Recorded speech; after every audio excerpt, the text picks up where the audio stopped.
സാരി ചേച്ചി പിന്നെ ഗെയിംസിന് അവിടെ വന്നിട്ട് മറ്റേ ഇങ്ങനെ എത്ര സാധനം തട്ടി അതിങ്ങനെ തട്ടി ഈ ചേട്ടൻ പോയി നോക്കി ചോദിച്ചാലോ രാത്രി ഒരു സന്ധ്യയായിരുന്നു 8 മണി കിട്ടി. അപ്പൊ ഈ ചേച്ചിയോട് എന്താ കാര്യം ചോദിച്ചത് മെയിൻ റോഡിൽ വഴി ചോദിച്ചു. അപ്പൊ അതെന്ന് പറയുന്നത് ഒരു വീട്ടിന്റെ ഫ്രണ്ടില് ഇങ്ങനെ റോഡാണ്. അപ്പൊ ഇങ്ങോട്ട് പോയ മെയിൻ റോഡായി, പോയിട്ട് ഒരു ലെഫ്റ്റ് ഇട്ട മെയിൻ റോഡായി. അപ്പൊ ആയിക്കോട്ടെ ഞാൻ പറഞ്ഞു. പക്ഷെ അങ്ങോട്ട് കുറച്ച് ദൂരം ഉണ്ട് കേട്ടോ, ഒരു കുറച്ച് ദൂരം ഉണ്ട്. എന്നിട്ടാണ് ലെഫ്റ്റ് എടുക്കാൻ പറ്റുള്ളൂ. അപ്പൊ ചേച്ചി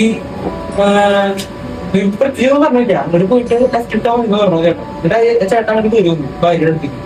അപ്പൊ ചോദിച്ചു പേരും ചോദിച്ചില്ലേ ചോദിച്ചു. പിന്നെ അടുത്ത് ഇങ്ങനെ നടക്കാറില്ല അവിടെ പേരും ചോദിച്ചില്ല. വലിയ പേര് ചോദിച്ചില്ല. അപ്പൊ നമ്മൾ ചോദിക്കാം അവിടെ നോക്കിയപ്പോ ചേച്ചിയുടെ പൊടി പോയി കാണാനില്ല.